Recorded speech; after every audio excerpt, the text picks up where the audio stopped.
Hello, everyone. Today I'm going to be responding to some ideas that are floating around right now in popular media. The idea that is espoused by some of our politicians that sex work is real work, and when you try to defend or when you try to oppose sex work as not being real work on the grounds that it's demeaning, that they tell you that all work is demeaning. So I want to talk about all work and whether or not it's demeaning. So I have a different point of view. I don't think work is demeaning unless it's demeaning by the nature of the actual job you're doing. So in fact, like sex work where you're selling your body, as a Christian, I believe that our bodies, they don't belong to us. So, as a Christian, your body belongs to God. So we're told that in the New Testament that your body's not your own. And so I think it's kind of funny, this idea, that we hear all the time, it's my body. If you're a Christian, it's not your body. One day, if you're going to be a Christian, then your body is just on loan to you, right? And so I refute this idea on many grounds, that just being one of the many, that your body is actually, you're made in the image of God. And I don't mean that you look like God, but I mean that you have his dignity. And when you do things that are undignified and that lower your self-worth and your dignity, then and degrade yourself, then you're degrading, you're doing a sin against the Almighty God. Okay. Now, is all work degrading? No.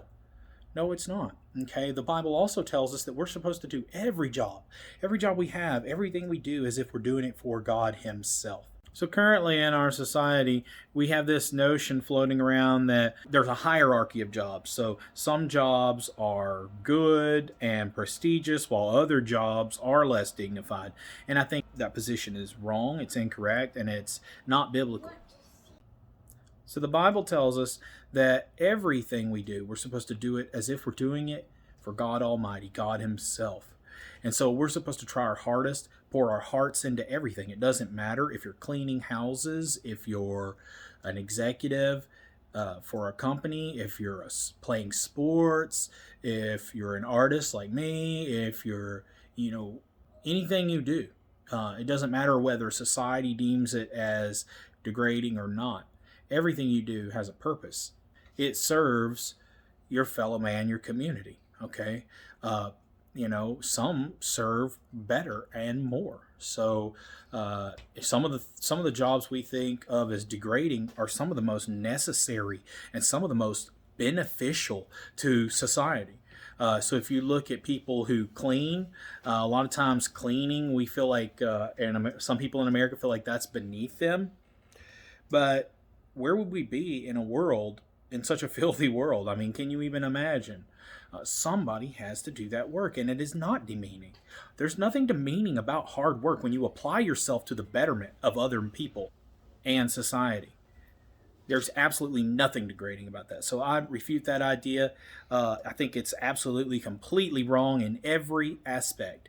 Now, I would also attack it from the line that you have jobs like artists where my job is to create art to emulate my creator. So I want to do a video on why I make art, but I make art right now. I'll make a comment and just kind of touch on some of these ideas. I want to make a full video on this later, but when I make art, I'm emulating my creator and I'm working as an act of worship. And I think you can do this in anything because God works hard. He's a hard worker and he's a selfless worker. He works for other people's benefit. And so anything we do, as long as we pour our hearts into it and do it for others, I think there's something noble about that. There's something sacrificial about that. And God built this world so that sacrifice is such a beautiful thing. We look at the whole world completely backwards. So when we look at someone in power, we think, oh, look, that's something special. But what's beautiful, one of the most beautiful things in the world is Christ and the story of Christ, where because one of the most beautiful things in the world is actually strength under constraint. So there's something beautiful about somebody who has the power to decimate something or someone, who has the power to be a tyrant to be an oppressor, but they don't. They show constraint, okay? And instead of exercising your power, yes, you may have the strength to oppress someone and to hurt them and to brutalize them. But instead, when you're tender with them and loving with them, that's a beautiful thing. It's beautiful when you're tender no matter what, but there's not as much merit when you don't have the strength to hurt someone. So if you can't hurt someone, what merit is there in not hurting them? It's when you have that ability, yet you constrain yourself, you control yourself, and you're tender and loving instead. And that is the picture of Christ. That's the very picture of Christ, because that's exactly what he did. Do you think that God had to be born on earth and have someone change his diapers and be ridiculed and spit on and beat and hung up like a shame to the world? No, he didn't. He has the power to wipe us out to where we never existed, with no effort whatsoever. But instead, he chose to redeem us and be tender with us, even though we disrespect him so. But I digress. I want to make that point. It may not have been the perfect timing in this video, but the point I want to make also is that as an artist, my work is worship, and it is by no means degrading. Okay, God gave me the talents he gave me. He made me. He created me to create. I have no doubt about that. He gave me the talents. If I look back on my life, almost every instance in my life was either something to build me up, to give me something to say to people, to teach me, to make me stronger, or to make me a better artist.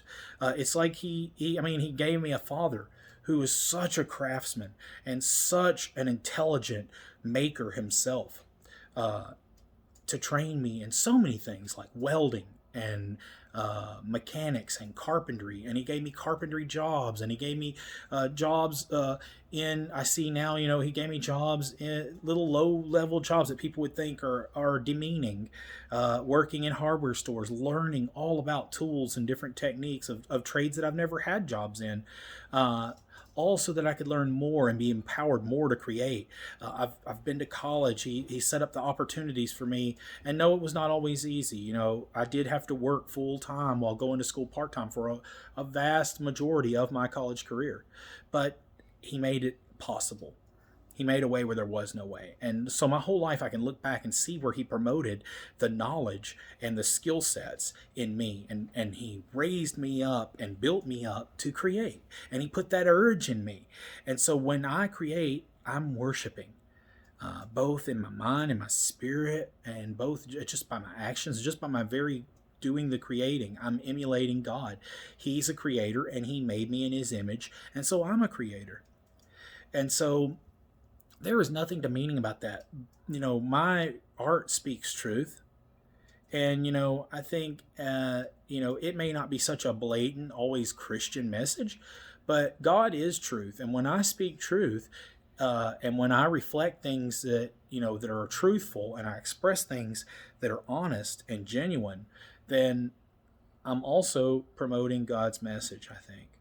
And so, yes, not all my work is directly, specifically and blatantly about Christ, but I feel like those morals, those ideas, those principles, his saving grace, everything that's beautiful in the world, everything that's good in the world it comes from God. It's a reflection of his nature. And so my art, everything that's beautiful about it, everything that's good about it, every good message about it, every good thing I'm trying to say, every good, honest, truthful thing that I'm trying to say is of God. Okay? And it doesn't matter if you are an atheist and you make art and you hate God, or you don't care about God one way or the other. You're still speaking his truth in certain ways.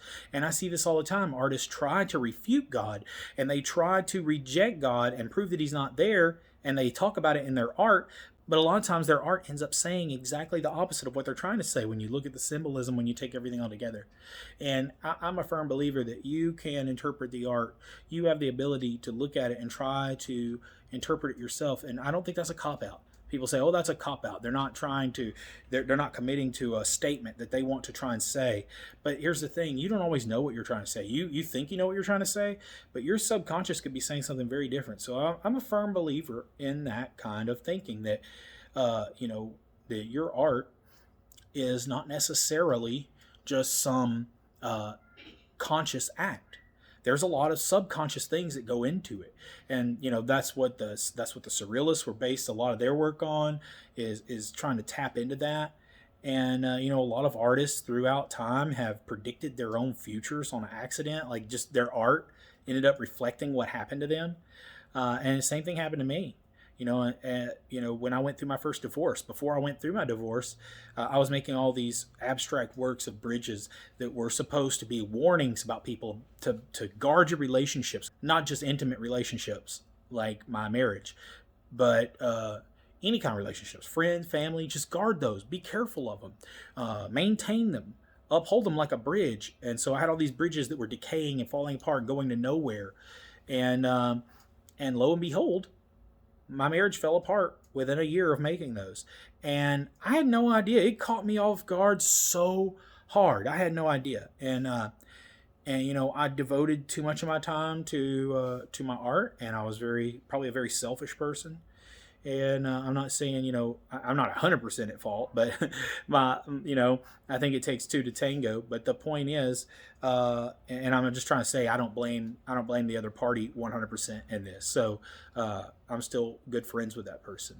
Um, but the issue is that I predicted that without knowing it myself. And I think that's because my subconscious was gathering all the clues and figuring everything out, but my conscious had not realized it yet. So, and I noticed the same thing in my own creative process. A lot of times when I'm making art, I collect ideas that I have, and I gather these experiences that I have.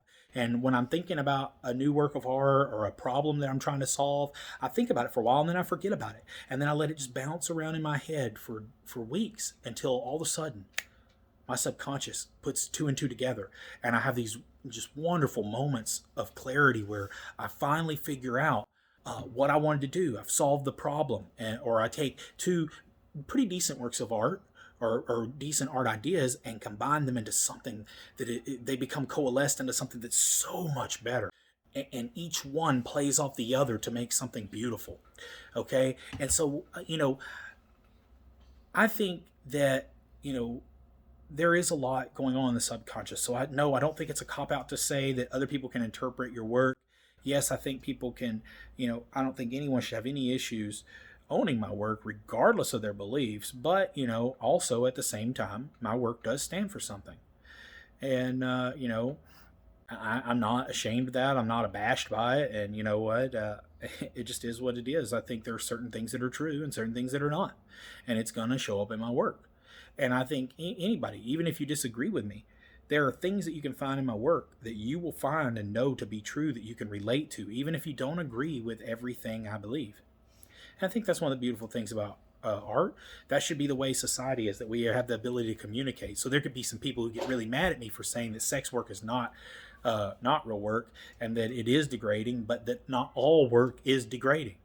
Uh, but I think we can agree to disagree and still have a relationship. There are many people that I love and I care about that hold very different views than me. Matter of fact, I don't know of anyone that holds the exact same views as me. I'm sure there are plenty of people out there, but I don't happen to know them. Uh, that's just the way it is. But my work is not degrading. And when I do it, I feel satisfied. And that's with many things, whether it's making videos, creating art. Creating art brings me some of the most satisfaction. But creating anything, I just made a Roblox game uh, just to kind of bond with my son, and I thought it'd be interesting. As silly as that is, it was rewarding because I was creating. I don't even have to work for money, and it's still rewarding. And it's not degrading at all. When I do charity work, it's not degrading. There's nothing degrading, no matter how hard the work, no matter how dirty the work, no matter how much you feel it's below you or beneath you. There's nothing degrading about work that benefits others. Like I said, when you sacrifice for others, there is nothing degrading about that. And you can take that as a stone cold fact. All right, everyone. As you see, it's still Christmas time. I got my Christmas tie on when I'm recording this. I don't know when this video will be published, when I'll get done editing it. Words are hard.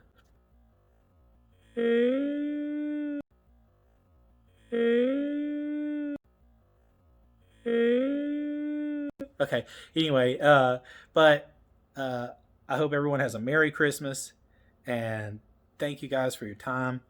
Until next time. If you enjoyed this video, consider liking and subscribing. If you didn't enjoy it, like and subscribe anyway.